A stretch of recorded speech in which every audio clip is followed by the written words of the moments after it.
Oke, Assalamualaikum warahmatullahi wabarakatuh.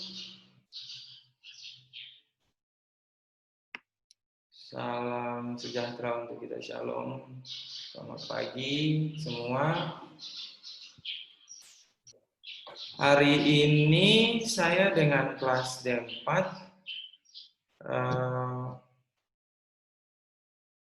memang jadwal saya di hari Sabtu ya.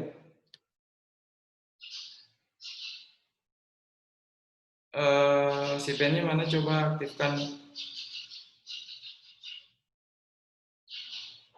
aktifkan speakernya.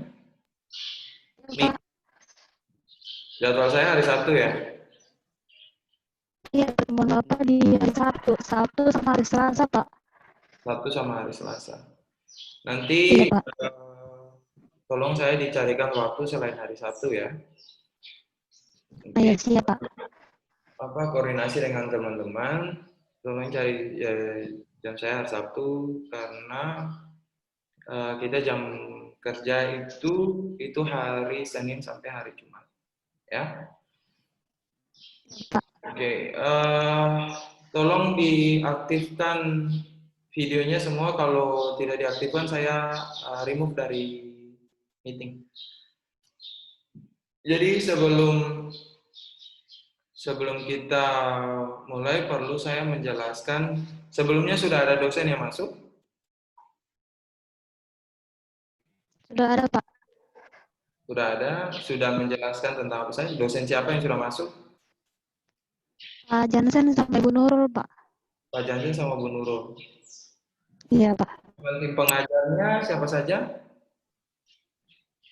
Ya, Tim pengajarnya siapa saja? yang di biometrik, Pak. Tim pengajar untuk biomedik siapa saja? Pak Jansen, Ibu Nurul, Pak Alfa. Sama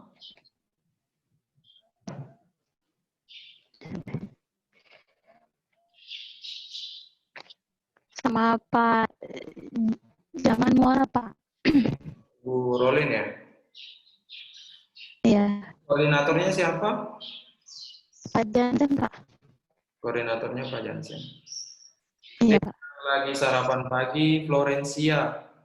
Sarapan paginya ditinggalin dulu, kita mau kuliah. Lain kali kalau mau kuliah jangan pakai baju kaos oblong ya. Nanti diganti bajunya dulu. Atau kamu ganti bajunya dulu deh.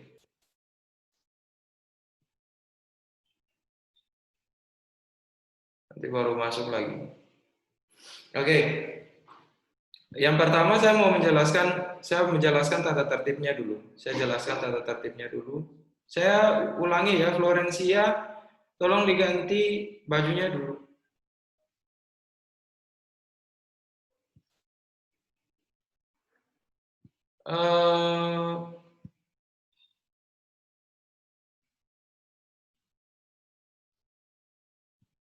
Untuk tata tertibnya sendiri, yang pertama itu adalah yang paling saya tekankan itu adalah soal disiplin.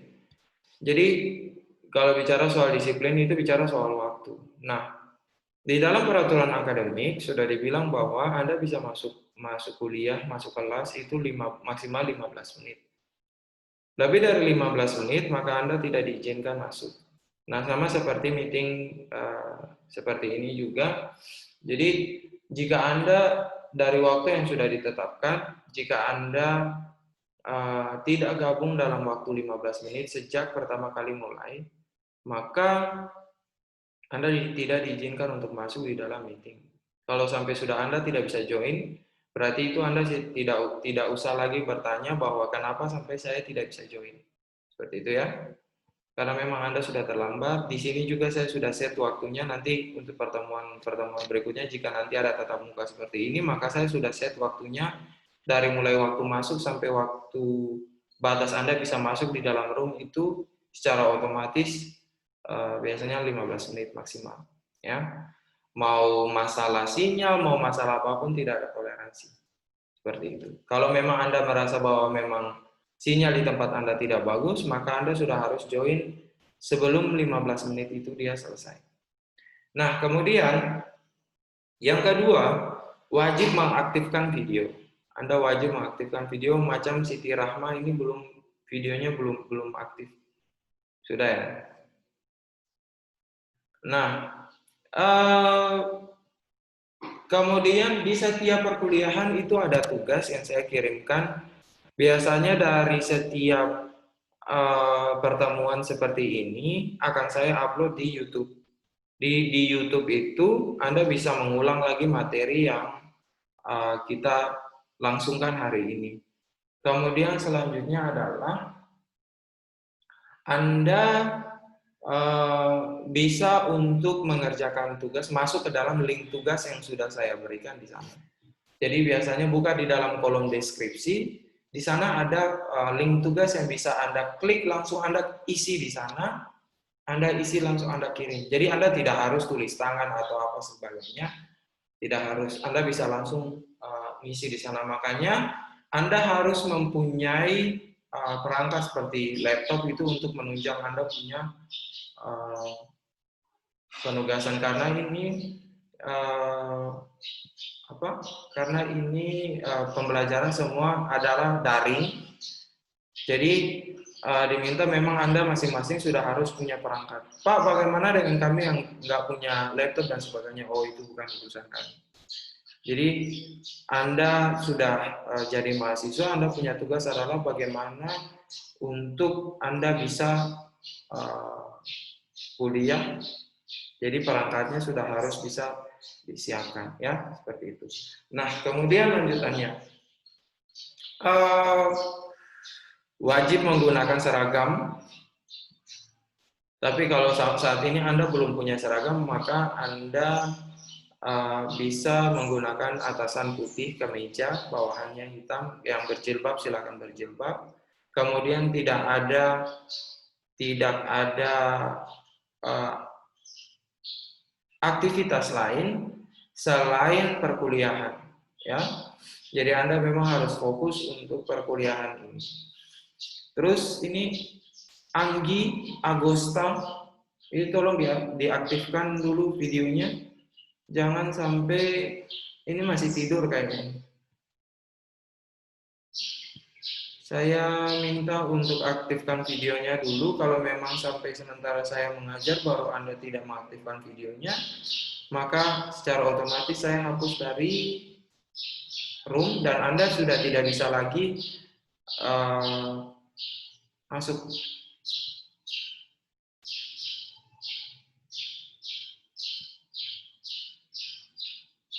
Itu aturannya.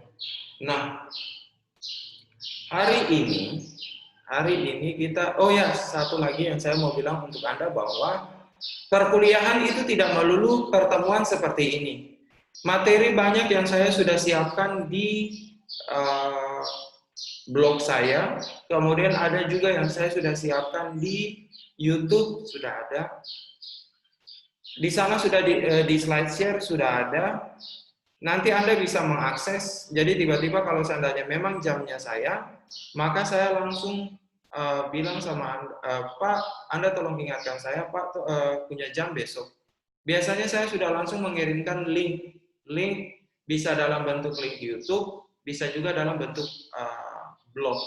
Di sana sudah ada topik bahasan apa yang kita mau bahas, terus kemudian ada materinya, ada tugas di sana. Jadi setiap kali materi itu sudah ada penugasan. Penugasan itu menjadi absen untuk Anda.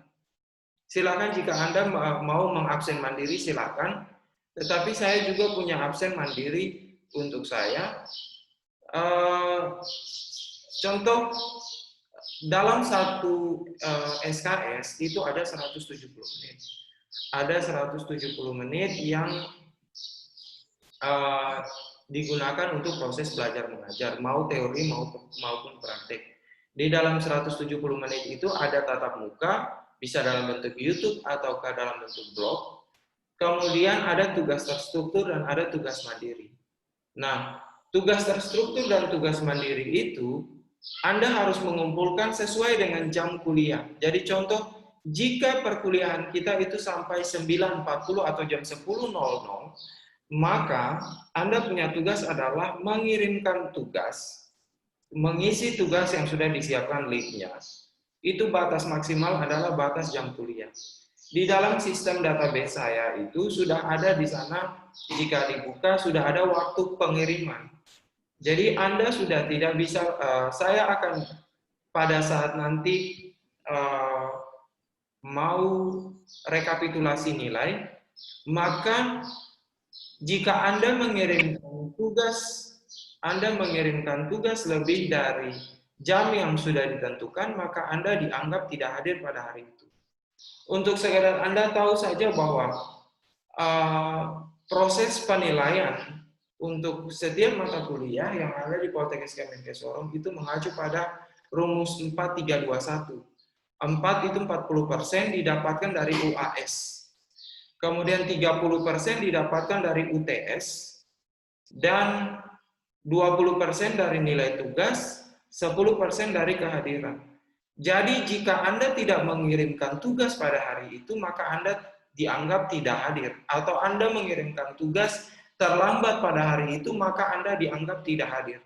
Otomatis Anda sudah kurang 30% untuk satu pertemuan. Ya, 30% untuk satu pertemuan. 30% itu didapatkan dari mana? 20%-nya itu adalah dari nilai tugas pada hari itu, dan 10% itu dari nilai kehadiran Anda.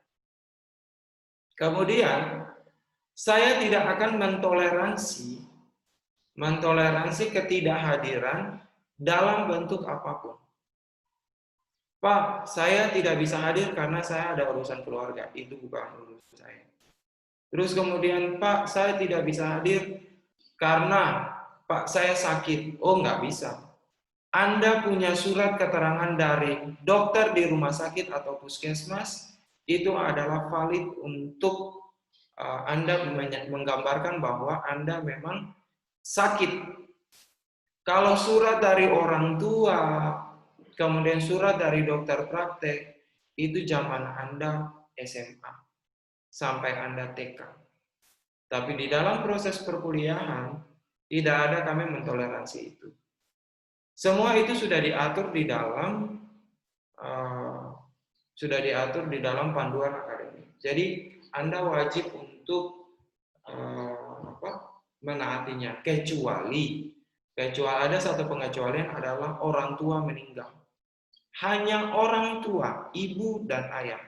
Definisi operasionalnya dari orang tua adalah ibu dan ayah, ataupun adik kandung, ataupun kakak kandung.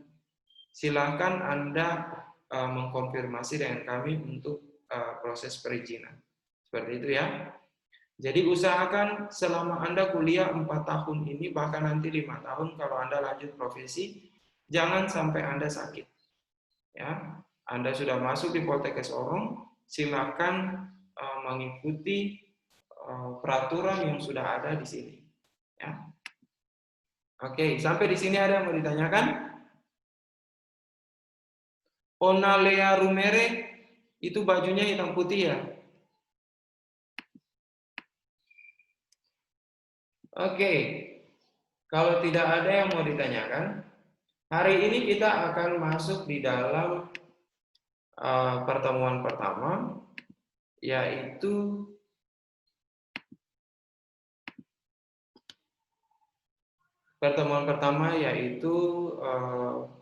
sistem endokrin. Sudah terlihat semua? Siap, sudah, Pak. Oke. Hari ini kita akan belajar tentang sistem endokrin. Jadi saya akan ke bagian tentang sistem endokrin, kemudian sistem kardiovaskuler. Endokrin dan kardiovaskuler. Hari ini kita akan membahas tentang sistem endokrin dulu. Pertama saya mau bilang bahwa sistem endokrin itu secara umum dia yang membuat kita diatur. Secara umumnya seperti itu. Dia membuat kita diatur dan dia mengatur kita. Ya, secara umum biar Anda bisa punya gambaran dulu. Jadi ada perbedaan antara endokrin dan eksokrin. Nah, secara umum saya mau bilang untuk Anda bahwa sistem endokrin itu bagian dalam dan eksokrin itu bagian luar. Jadi artinya bahwa endo itu dalam, ekso itu keluar. Ya. Nah, dibilang bahwa endokrin itu tugasnya adalah melepaskannya di dalam. Ya. Melepaskannya itu di dalam. Di dalam mana? Di dalam darah. Seperti itu. Itu endokrin. Nah, eksokrin tugasnya adalah mengeluarkan keluar atau mengeluarkan di luar. Contohnya adalah keringat yang Anda hasilkan, kemudian ludah yang dihasilkan dari mulut Anda, terus kemudian keringat dihasilkan dari sistem integumen atau kulit Anda. Nah, untuk sistem endokrin ini, jadi endokrin itu saya ulangi lagi bahwa dia tidak punya kelenjar, tetapi dia bisa menghasilkan sesuatu substansi untuk mengeluarkan namanya hormon, ya, namanya hormon, supaya kita bisa beraktivitas. Jadi nanti ada sejumlah hormon-hormon yang dikeluarkan, supaya organ yang ada di dalam tubuh kita itu bisa berfungsi. Ya, sama seperti hari ini Anda bisa hidup, Anda punya jantung berdetak itu karena ada hormon yang keluar. Ya, Anda bisa bernafas karena ada hormon yang keluar. Jadi itu adalah bentuk komunikasi. Nah, berbeda dengan eksokrin yang hanya dikeluarkan karena dia mempunyai saluran. Seperti itu ya. Oke. Nah, kita fokus itu adalah kepada endokrin. Kita fokus hanya kepada endokrin yang dalam hal ini substansi yang dikeluarkan ke dalam darah itu adalah hormon. Nah, dari darah itu kok bisa sampai semua organ itu bisa bekerja? Nah, saya jelaskan seperti ini ya. Di dalam sistem endokrin ada sejumlah organ penting, organ di dalam tubuh manusia yang dia bisa bekerja karena ada pengeluaran hormon. Seperti itu. Seperti yang tadi saya bilang, jantung mau berdetak itu ada hormon yang keluar. Nah, jadi untuk Anda ketahui saja bahwa hormon yang keluar ini tugasnya itu adalah untuk menggerakkan organ. Hormon dikeluarkan untuk menggerakkan organ, bukan organ yang mengeluarkan hormon. Ingat itu baik-baik ya. Hormon dikeluarkan untuk menggerakkan organ. Nah, di dalam tubuh manusia, hormon yang dikeluarkan untuk menggerakkan organ-organ disebut dengan reseptor. Untuk menangkap hormon yang dikeluarkan disebut dengan reseptor. Nah, hipotalamus, ada beberapa organ yang membutuhkan hormon untuk digerakkan, ya, adalah hipotalamus, adalah kelenjar pituitari, ada jantung, ada kelenjar adrenalin, ada ginjal, ada pankreas, ada gastrointestinal seperti lambung, ya, ada timus, ada tiroid dan paratiroid, dan ada pineal. Ditambah lagi untuk pria dan wanita, ada testis, ada ovarium. Seperti itu. Sampai sini paham? Oke. Nah, untuk sistem endokrin ini, untuk hipotalamus, Pusatnya itu semua itu ada di hipotalamus. Jadi semua jika hormon ini jika organ itu dia pengen untuk digerakkan, mau lebih lambat, mau lebih cepat, dia membutuhkan hormon. Hormon itu dikontrol oleh hipotalamus. Ya. Pusat kontrol untuk hormon dikeluarkan itu ada dari hipotalamus. Jadi, contoh jantung ingin bekerja, maka dia akan mengeluarkan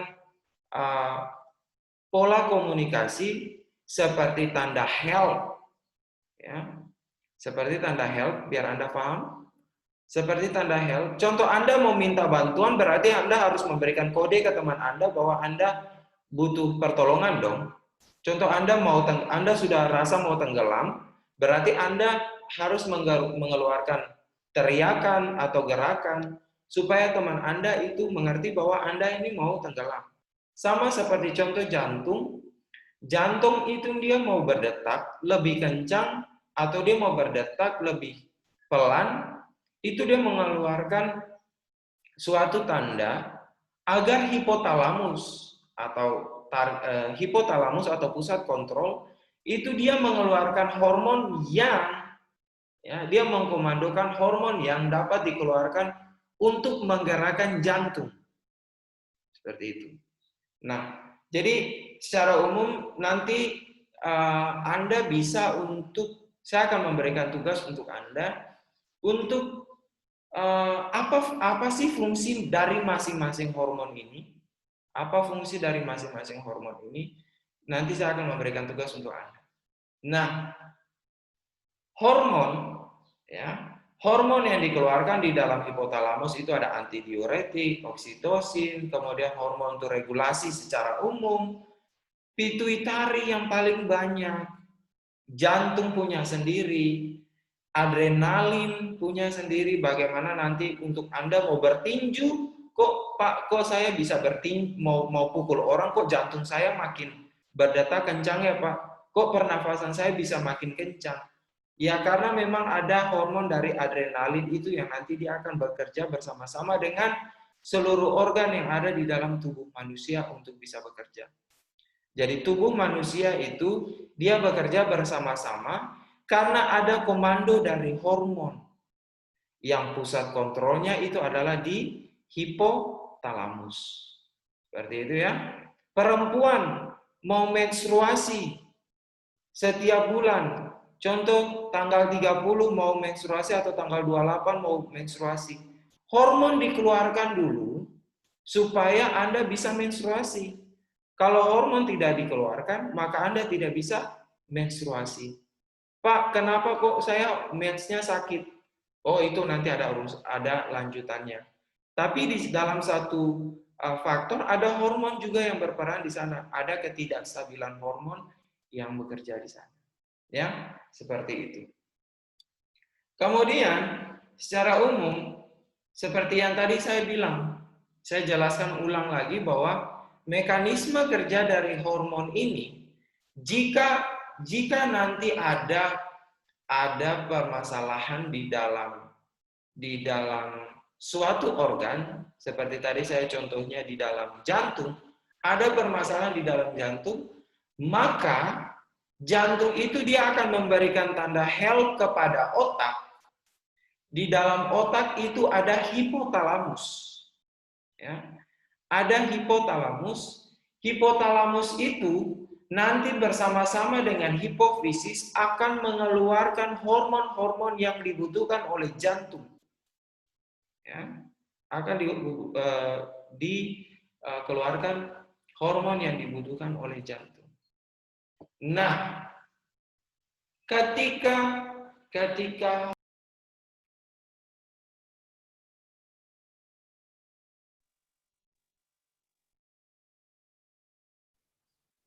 Halo Pak.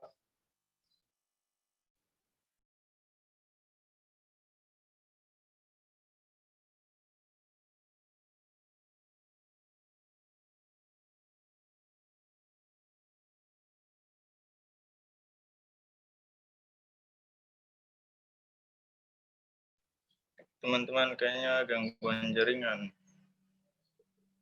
Ya kita Pak sabar dosen. aja kalau gangguan jaringan. Iya, Pak dosen tak keluar, jadi kita sabar aja. Nanti diklik masuk.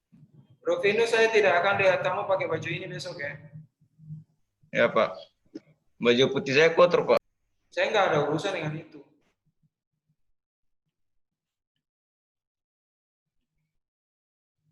Hormon akan dikeluarkan di dalam darah. Hormon akan dikeluarkan di dalam darah. Kemudian darah itu akan membawa target, ya, membawa target atau membawa informasi ke dalam jantung. Seperti itu ya.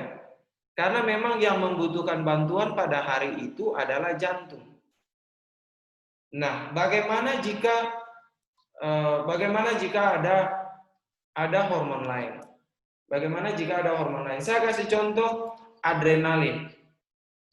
Ketika adrenalin mau keluar, karena contoh Anda mau berantem. Anda mau berantem, yang mengeluarkan hormon paling duluan adalah mengeluarkan informasi. Untuk adrenalin mengeluarkan hormon paling duluan adalah organ yang mengeluarkan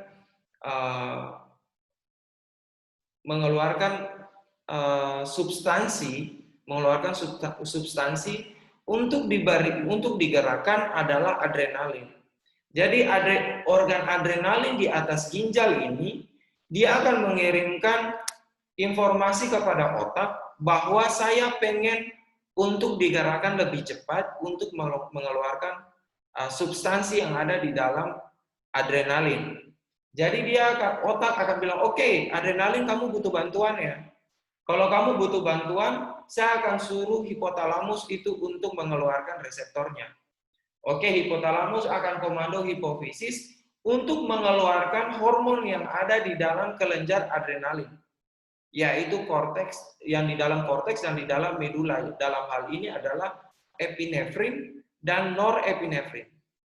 Nah, ketika hormon itu dikeluarkan di dalam darah, maka darah ini akan memberikan informasi kepada adrenalin karena darah itu kan diedarkan di dalam seluruh tubuh. Maka adrenalin akan menerima informasi, oke, saya boleh untuk mengeluarkan hormon yang lebih banyak, dalam hal ini adalah